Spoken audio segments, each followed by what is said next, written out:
You have wondered what you would be able to do if you were the ultimate version of you, right? You would then have an easy time creating what you want, and yes, effortlessly enjoying life too. Now, you may know this already, the influence you have over your reality is far beyond what you've been told. Soon, you realize that your outer world is merely a mirror of your inner world, and we're here to connect the dots for you. Ladies and gentlemen, welcome to GODMODE. Welcome back to GODMODE. Now, this episode we're going to talk about investing in yourself and why most people do it wrong. So there was an advice I got years ago from one of my mentors, brilliant guy, one of my first instructors in the art and the things that I know now. Very, very, very, I would say, not only wise, but he understands the nature of when you invest in yourself strategically, you find yourself in a place where inevitably you're capable of doing more. So go back to that time where when I first started doing trainings. I remember I heard this statement. He said, if you're gonna want to stay where you are, you can invest 10% of your income to invest in yourself. If you want to stay where you are. I'm like, I thought that would help me grow. I thought that would help me grow if I invest 10%. He's like, well, a lot of people are growing, and so are your competitors. So are the people in the industry. So are people in the world. Naturally, one way or another, a lot of people grow. If you only invest 10%, you're probably just doing what everyone else is doing. Therefore, you're just staying where you are. And it's almost like an inflation thing. Maintaining. Yeah. And then I'm like, so what do we do? If I want to grow to where I want to be, if I were to design what I want and want to get to where I want, he's like, well, then invest 10% of your ideal income. I'm like, whoa, that's a lot of money. He's like, well, then start sooner than later, right?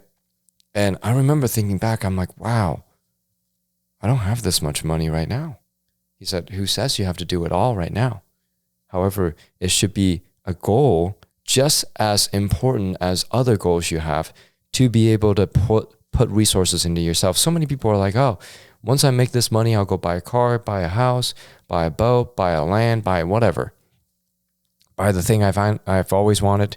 But so many people don't think, when I have this money, or as I'm making this money, I'm gonna make sure that I put these resources into myself. See, the problem isn't so much that there's no value that people see in investing in themselves. The problem is people don't have the sensory acuity to know which training is actually good for them. It's a problem of trust. People don't know who to trust, when to trust, and if they can trust others, which really comes down to, can they trust themselves? So the ultimate test of investing in yourself has nothing to do with what's going on outside. It's how much do you trust yourself? Because if you actually trust that your goal, let's say it's $1 billion, that's a hefty number if you're going to invest $100 million. Let's say for some of you, it's not as big. Maybe for some of you, it's like, I want to make $10 million. Are you willing to invest $1 million? Let's say some of you are even smaller numbers. Let's say it's just, I want to make $1 million a year. Are you willing to invest 100,000 into your trainings, into yourself, right? That is an important thought I think people ought to have, because if you know where your goals are, do you trust yourself enough that you're going to get to that point by improving and unlocking more of your potential? Do you believe that your potential is actually worth that goal amount? That, I think, it's what helped me make the decision, because my answer was, heck yeah, I believe I can get to this number and beyond and beyond. So I went and sold a lot of stuff. I mean, at the time I sold my bicycle even. I didn't have much. So my car, I had a really nice Honda Accord at the time. Heck yeah. I sold it, you know. I sold I even sold one of my digital alarm clock. It was a special Logitech alarm clock back in the day. That was a special one. I sold a number of stuff. I sold everything I could sell. I even took my wife's iPad mini. I was like, hey, babe, can I sell it? And I listed it, right? I sold her laptop. I sold my stuff. I sold everything I could to go to trainings, and lived in a teeny basement apartment. Now, some may say that's a sacrifice you're making. But the truth is I wasn't even there that much. I was mostly in trainings somewhere else. And more importantly, investing in yourself is never a sacrifice. It's pleasurable. That question, so let's see if we can take a deep dive into it, because talk to many people, and I love the framework that you've given, and I've taken on this now too, of if I want to have an ideal income, be ready to invest 10% of that, not what I'm currently making, what I have, because that's going to push my mind beyond the neurology that I currently have right now to new growth. So when you say that people sometimes won't do that because of a trust issue with them, how can they get past that to get into the trust? Is there a fear thing they need to let go? Like, what's going to help someone trust themselves faster to make that investment, not only in themselves now or into the ideal income, right? Yeah, you know, that's why we built our do-it-yourself level, like level 1 trainings, the focus training, the upgrade focus, and there's one coming out called the upgrade via sleep. It's a sleep training where we're going to help you program your mind as you sleep. So that's coming out real soon. And then we have a program that's called the self-coaching, the upgrade self. It's a 12-week program. Those are extremely affordable. Those programs will help the individual reprogram their mind so that they can have that trust in themselves with minimal investment. And the craziest thing happened the other day. We had a client, it was actually yesterday, but I can't say who or where it was. We had a client that set a goal for a large sum of money, like in the millions. And she was like, I want it specifically, because we teach how to design in these programs, in these trainings. I was like, think about the source specifically. If you want to list out different sources of where that money may come from. She's like, I want to test the process, right? See how well, certain things work and how it works and witness it, right? She wrote down, I want it to come from like non-earned, like normally earned income sources. Kind of a source that's unexpected perhaps, or something that we're not familiar with.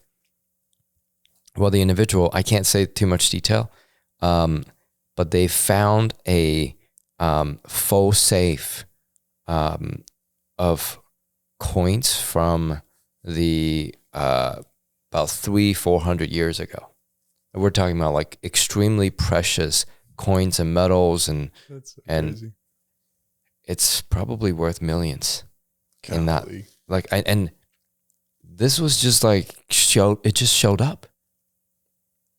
I mean, I can't say how or where because I got to keep it confidential, but I was one of the first people they told.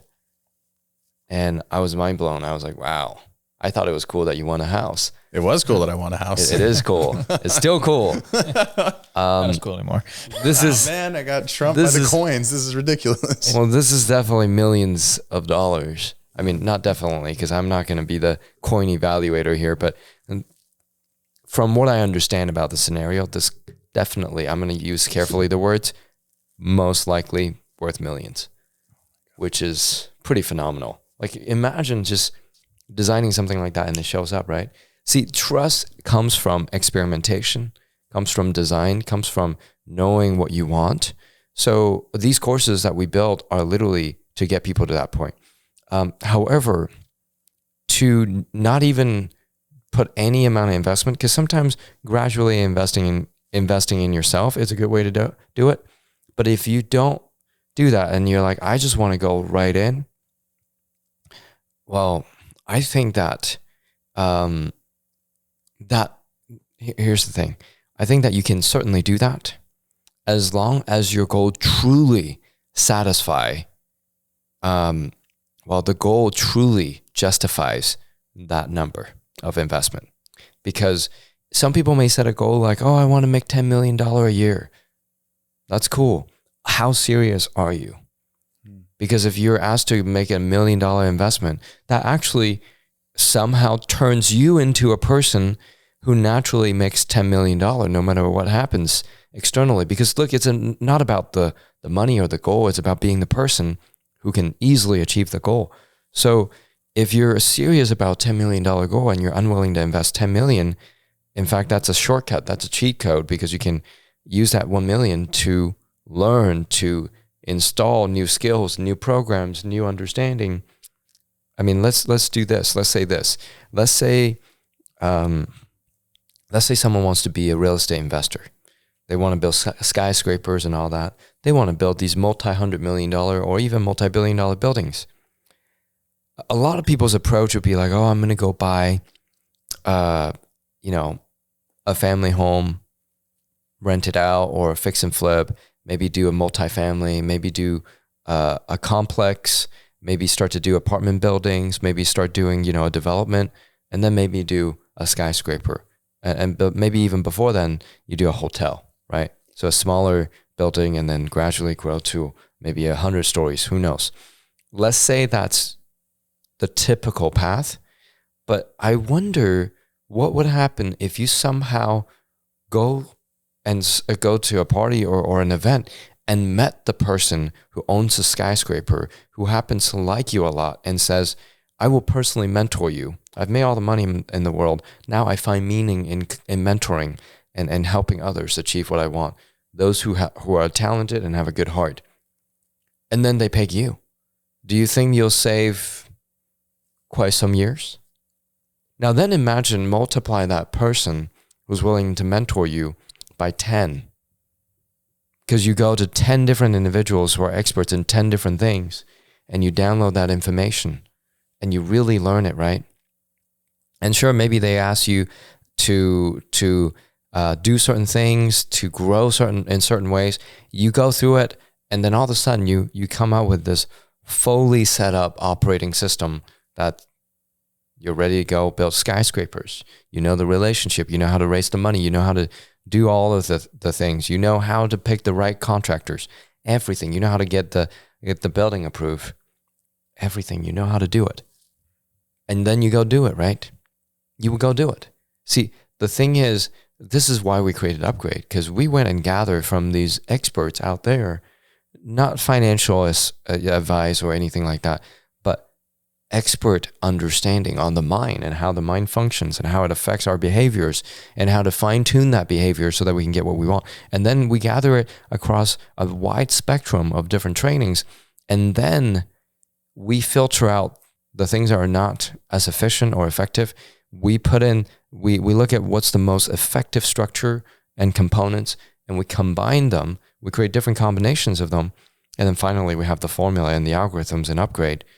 So when you come to us, it's like not only saving yourself the time to go and learn, step by step by building, like in the real estate analogy we just gave, to go from fix and flip to building bigger and bigger and bigger building, and finally 50, 60 years later, you do skyscraper. No, we want you to be able to do that tomorrow. And in fact, we take 10 different angles to help you know that the micro errors that people make that could lead to big problems can be eliminated from the get-go. So you have supreme confidence, which is why we call this God mode. This is kind of like the iPhone analogy that we've been kind of talking a lot about lately, where it's like the notion that like you can just go and get an iPhone 14 right now. If this is your first time getting a cell phone, you don't need to start with iPhone 1. Yeah. You don't have to go and buy the first version, and then you got to kind of like toil and get up to, and then you get the second one, and oh my gosh, I got the iPhone 7. This one's got 2 cameras. How crazy is that? And it's like, what, just skip to the good stuff, right?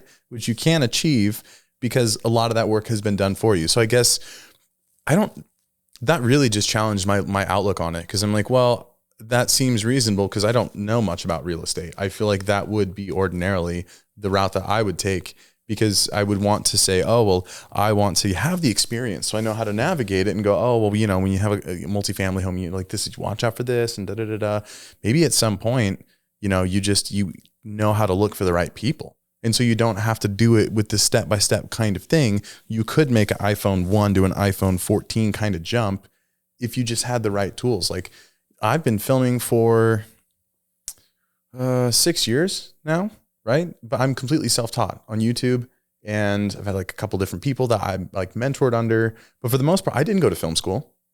It was kind of audacious to like start staking my claim and being like, I will be, you know, this person that's going to like lead teams and teach them how to film. It's like, really, like, I didn't go to film school. And so there are dudes that are probably more qualified than me to do this thing, whatever. I just decided I was good enough to do it.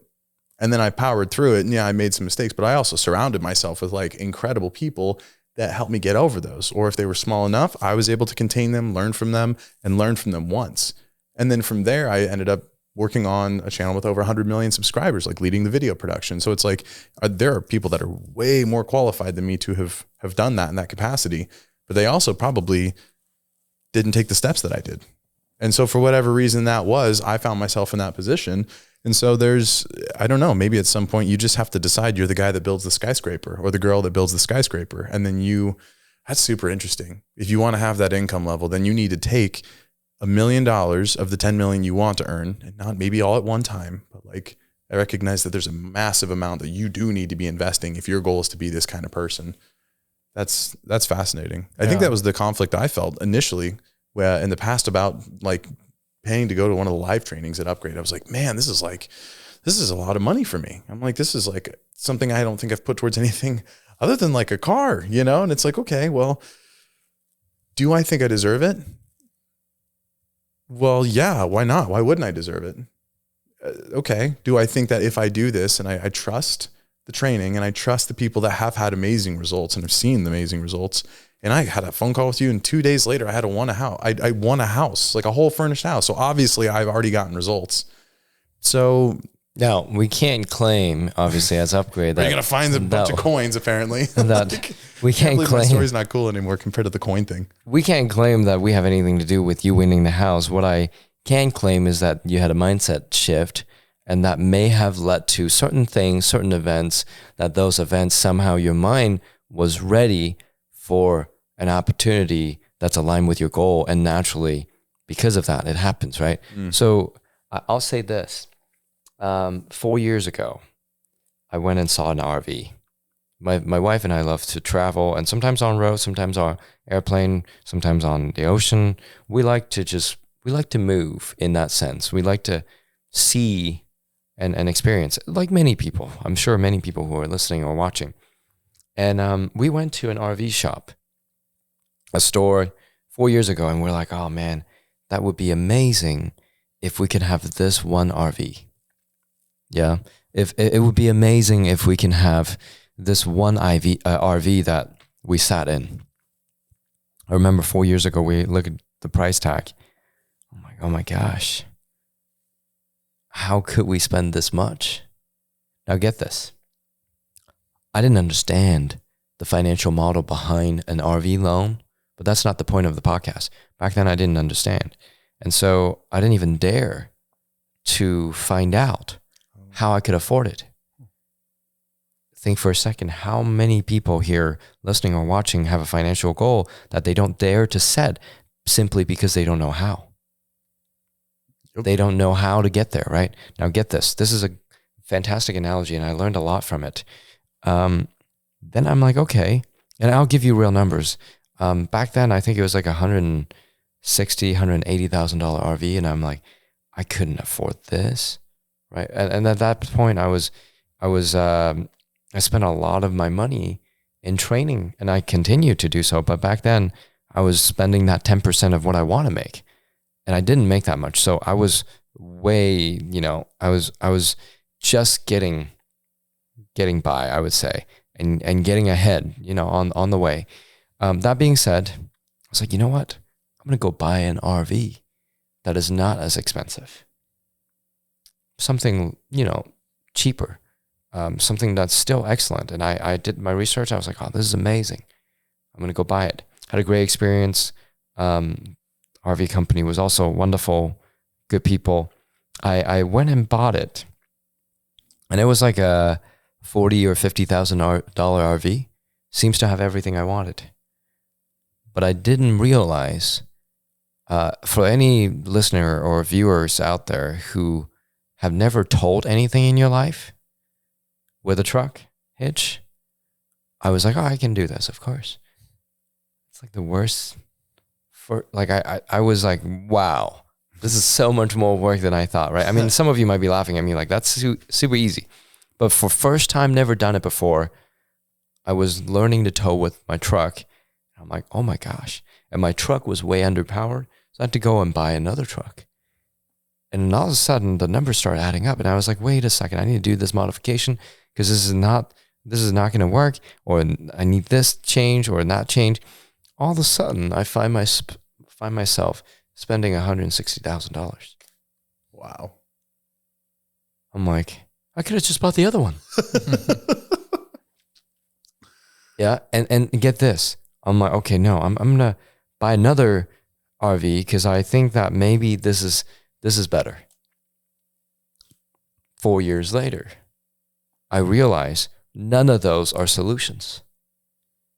The original thing that I wanted, the original RV that I wanted, is still the one I wanted. So I finally go back after spending $400,000. I go and spend another $160,000 to finally buy that RV I initially wanted. And then I realized, wow, the rate back then would have been so cheap to buy that RV. So I overspent by probably $400,000 or $500,000 just to get what I initially wanted. Now, think for yourself for a moment. How many of you want to get into upgrade trainings?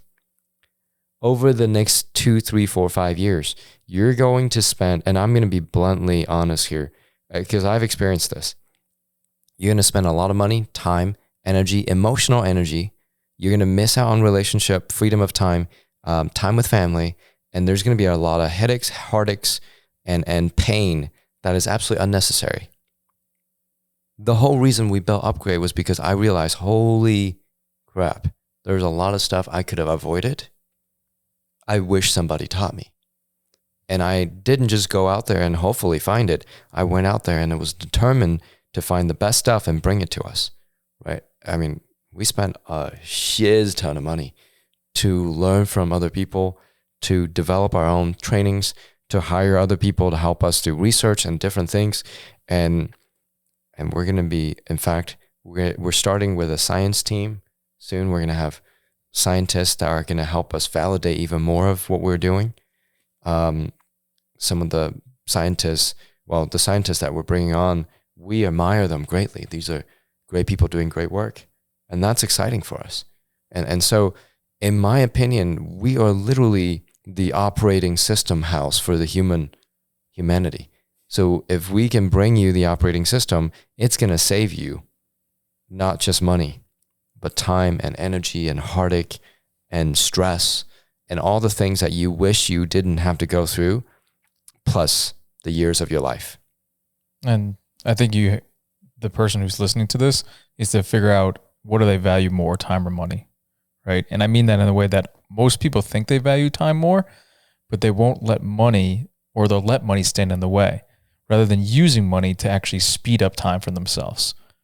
And where they could pay an operating system, they could pay a company like Upgrade. I'm saying this from my standpoint that I used to do this, where I would say I value time more, but I was like, oh, that costs too much. Can't pay that. So I'm not going to actually do it. I'm going to do what you talked about in your story. I'm going to do other things and cause myself more pain, right? And actually waste more money, right? And say that I got learnings. But then I came back to it, right? And it was through real estate. I spent almost $150,000 on real estate trainings and then I went back to the first one, the original mentor that I wanted, and I got better results. With you, I spent a lot of money, and it's been invested money into myself. What I'm saying is, most people say they value time more. Hey, you can speed up time by actually paying for that. Money can speed up the time, right? So if you're saying, oh, I don't have the money right now, but you really want this goal, like say $1 million a year, how badly do you want that? Do you really truly want that? Or are you willing to invest into yourself to speed up the time to get there? And that framework of investing into the ideal income, that is a paradigm shift. Like you want to talk about like, hey, you want to make $1 million a year? Be willing, it doesn't have to be right away, right? But be willing to at some point invest $100,000 in yourself. Now, with 10% of what you made last year, 10% of your ideal income, that really stretches the mind to, okay, how bad do I really want this, right? Right. And then what can I do to like earn it? Because like if I want to like put that kind of capital up and also still maintain my existing lifestyle, then I need to at least be inventive in some way to bring in a little bit more. So then I can start. Consider this. The guy that would rather save money by biking to work, because then he doesn't have to have an auto payment and he doesn't have to worry about car insurance. And it's like, I was that guy.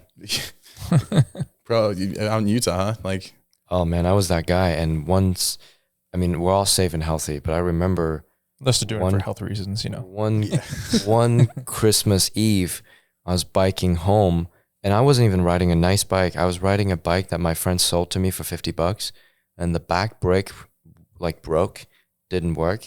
And I'm like riding home in like sub 32 degree, weather, and I hit the black ice patch. sketch. And it was, thank goodness I got crazy good drifting skills on the bike. And I drifted probably, I don't know how many, like 30 feet. Right onto the set of Fast and Furious Tokyo Drift. He drifted so far. I was about to drop that. Then thank goodness there weren't any cars around. I'm like, I would not be here. Jeez. Just trying to save money on auto payments. Right. He's trying to save $1. It's like, if you're doing that and you're not willing to invest in a car, you're probably only going to get jobs that basically earn you the ability to like buy a little bit of a nicer bike. So you take off, you invest in the person you want to be by getting a car. It doesn't have to be a Ferrari F8, although it's not a goal because that car is freaking amazing. But it should be, if you're going to be someone that moves up their status in life, you need to invest in a car, right? Because your job may be 20 miles away. And if you're planning on biking every single day, 20 miles there, 20 miles back, first off, you're going to sound like someone's grandpa where they're like, I had to walk to school. But it's like, moreover, you're not going to have the energy levels to start really considering what's the next chess move, because you're just tired because you've been biking 40 miles every day. Like, okay, David Goggins, like we get it, but also like get a car, small payment. And now suddenly you're this next new version of yourself. Well, also those small little, what we think are like shortcuts in a sense, where you're kind of like, taking the less expensive route, I'll just settle over here and do that. That's enhancing the distrust in yourself. So you're enhancing this quote unquote, like less of belief that I don't deserve it, or I don't believe in myself enough to do it, because if I did, what would that do? Right. But if you actually trusted yourself enough, you would invest in yourself in that training. You would get yourself the car. You would do something more because you believe in yourself to make the money to get it back, because it's an energy exchange, right? So all those small things that you think are just like, like I used to take the advice like, hey, and this is, I don't drink coffee that much anymore, but I used to be that guy to like, if I don't drink Starbucks once a week, I'll save money, right? But it was a reduction theory, right? It was, because they were trying to say in types of financial interest, if you don't drink Starbucks every day, you can cut down on costs and you'll have more money, right? Just make more money. Like with the caffeine in your system. Yeah, you can just make more money and have the nice coffee. Why does it have to be a reduction thing, right? So sometimes in our society, we get too caught up in this taking the cheaper route and not investing in yourself, and you're actually enhancing this distrust in yourself. And along with that point right here is that we talked about this in previous episodes. The physical work we do is to compensate for the lack of work or the work that we don't do in the mental world, right? So if we're exerting more physical force, like with the biking or with whatever, nothing wrong with biking, it's a great exercise. I'm saying like if we are intentionally doing these things that require more physical effort on yourself or by yourself, more of your personal energy, rather than investing into something that will dramatically decrease the time and energy spent, you're essentially doing because I don't trust that I can have the mental resources to compensate for what I won't do physically. Wow. Think about it. If you're so used to spending physical force and exerting physical force to create result and have not had that experience in the mental, emotional realm, you're not going to be familiar with how to leverage that power that we're teaching you to leverage here. So you're going to continue to do the thing that you're familiar with. That also being said, Michael was saying, do you value time or money more? If I may ask, think about the third alternative. Do you value money and time together more, or do you value just your money or just your time? Because with an upgrade that, you do with your mind, you literally will gain time and money because I mean, it's very simple. I had friends back when I began this journey of upgrading my own mind just for myself. And I felt like, my relationship was not in a place, I didn't have any romantic relationship that I wanted. And I felt like I was lonely and sad and depressed and stressed and anxious, like a lot of the population, unfortunately, right? I mean, mental health is a big thing and was a big thing back then also, but it's now even more in the limelight. I remember feeling miserable. And my friends were like, well, you should save that money. I have families and friends that were like, you should just save that money. Don't go and spend that money on a training. I'm like, no, I didn't spend money on a training. What is a training? Training is how to leverage, the trainings I took at least, was how to leverage the power of your mind.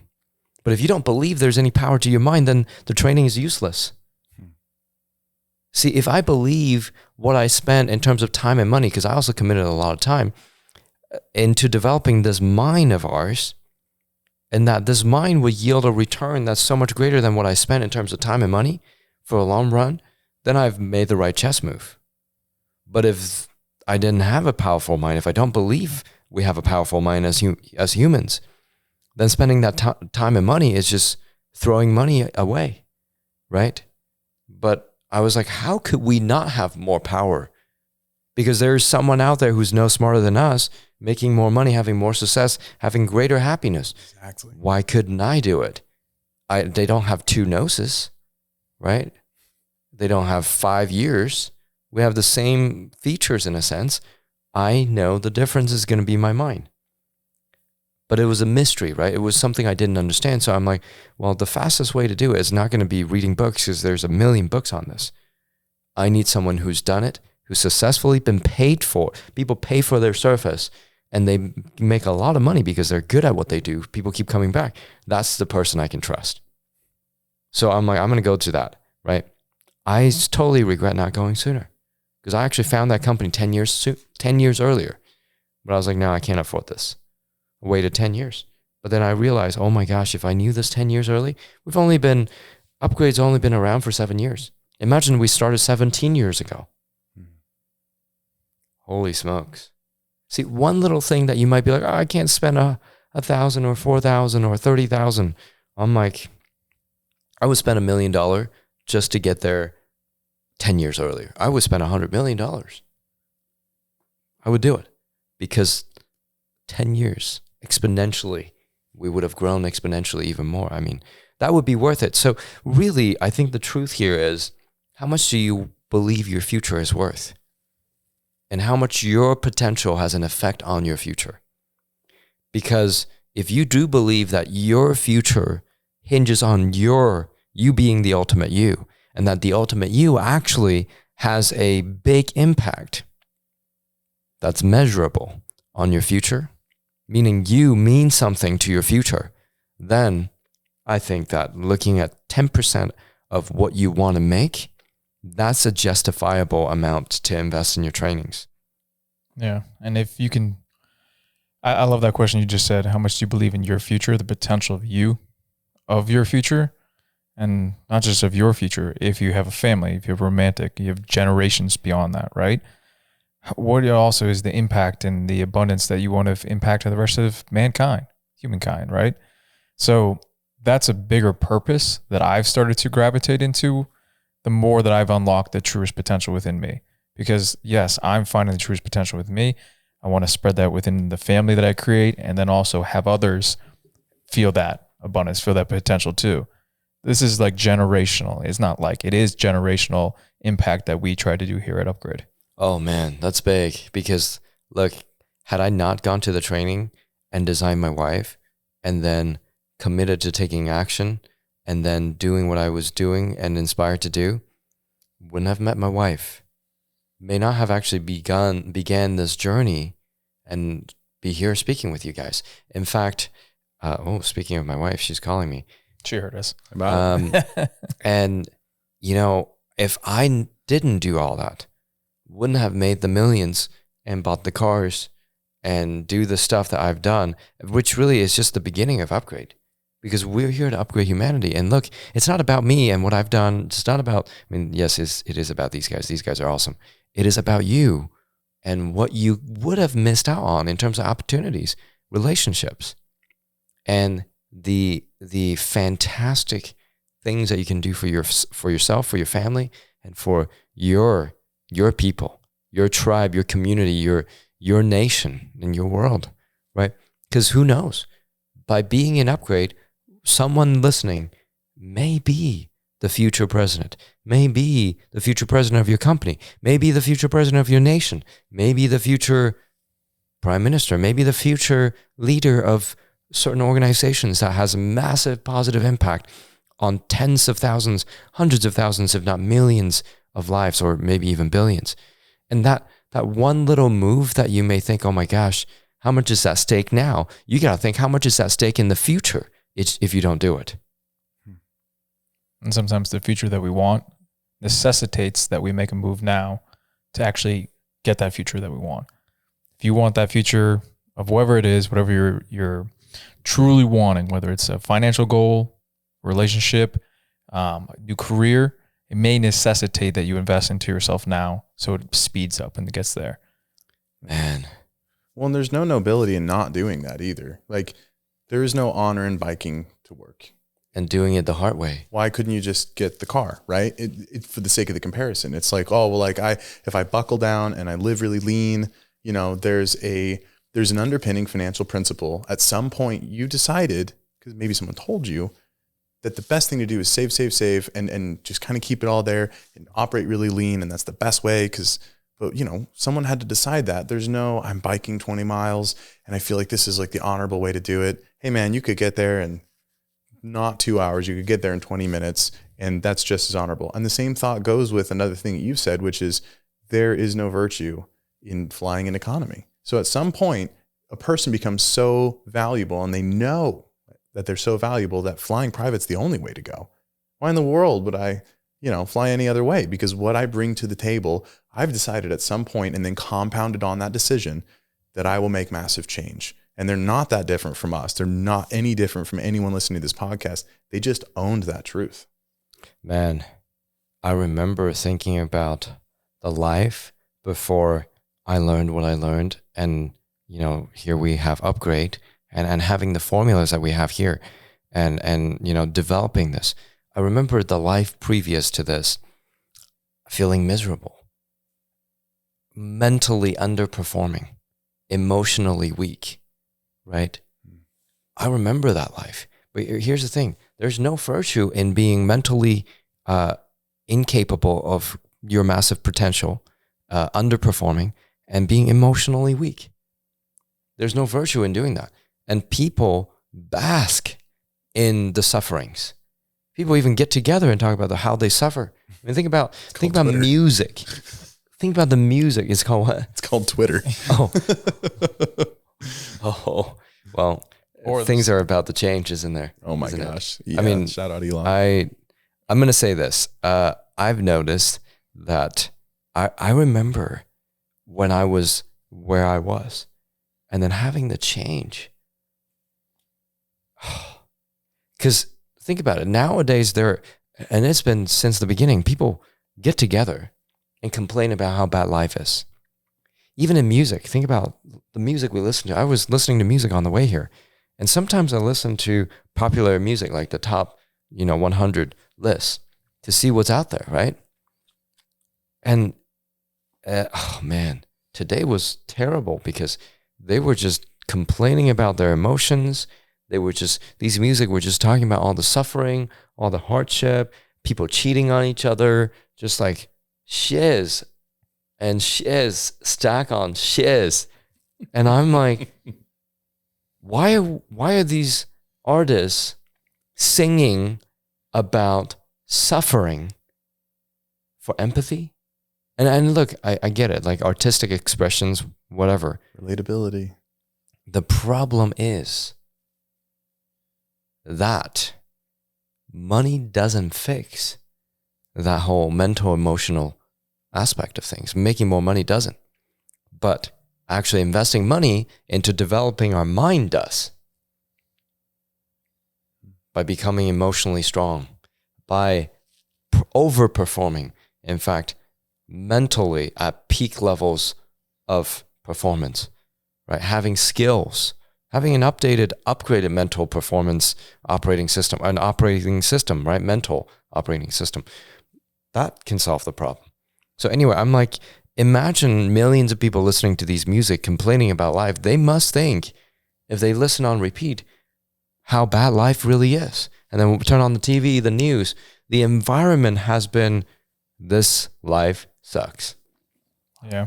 I remember listening to that music too. It pops up sometimes on my old playlist and I'm like, oh my, I love this music at one point. There's actually a song on my playlist that says I work hard. And this guy is talking about how 22 hours a day, I grind, I work you and stuff like that. But I can hear like almost the sadness in his voice in the music, like this emotional sadness. Like, man, I really feel bad for this person now that I listen to it.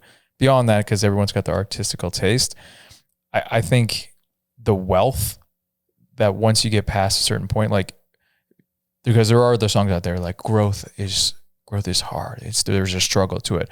Maybe normal growth is, but we're not offering normal growth. We're offering hyper growth. And hyper growth, with the way that we've designed it in this training, can be motivated by pleasure or more pleasure. So yeah, we're not offering the normal growth that's out there that can be painful to struggle. We're offering hyper growth. And that's designed by pleasure because that's just super motivating. I mean, it's technology, right? What we're doing is technology is replicable. And as technology grows, things become better. Like we talked about, kids nowadays can whip out an iPhone or an iPad. They know exactly how to use it. It's user friendly. Learning how to use a computer the old way, not the same, right? Imagine building these wonderful, wonderful tools that we have in modern society with the old computers. It would take longer. Imagine teaching a kid, you have to start with terminal.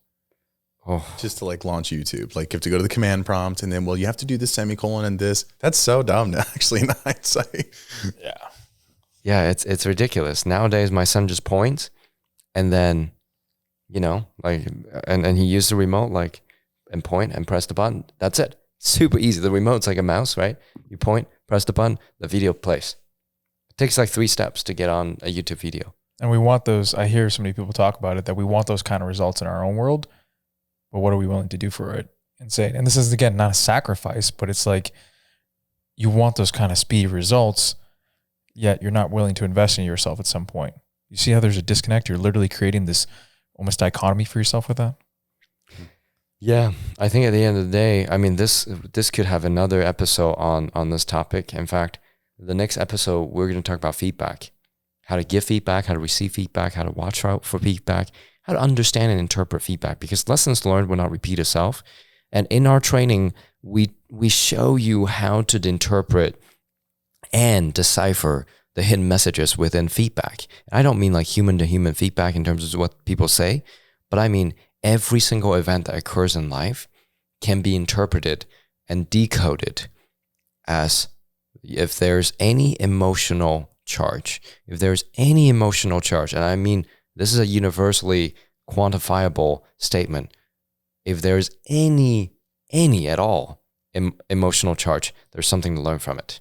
So anyway, I think that the most important thing in this episode is think about your true potential and what it may be. If you are willing to even just toy for a moment the idea of, I have so much more potential than what I'm experiencing right now, how much am I willing to invest into the ultimate version of me? Am I willing to put 10% of what the income that I want to make in the future into myself rather than, I'll just do the familiar thing. Do what everyone else tell me to do. So really consider, does your true potential deserve to stay where you are, or does it deserve to grow? All right. And oh, actually, last thing, guys, think about it. Most people experience this thing called end of life. At the end of one's life, yeah, do we look back and say, oh man, shiz, I'm so glad I live under my potential and I never realized all the things that I could have done. I'm so glad I didn't do anything wrong. I'm so glad that I didn't do anything to explore my true potential and I lived a perfectly safe path. Therefore, now I get to evolve. You hear that all the time from so many old people. Yeah. That's not what they say. That was sarcasm, by the way. Yeah, if you're listening no. to this, you can't see my face. Yeah. They want All right. fulfillment. We'll Chase talk fulfillment. about, let's go to the next episode. Cool. Yeah. See you later.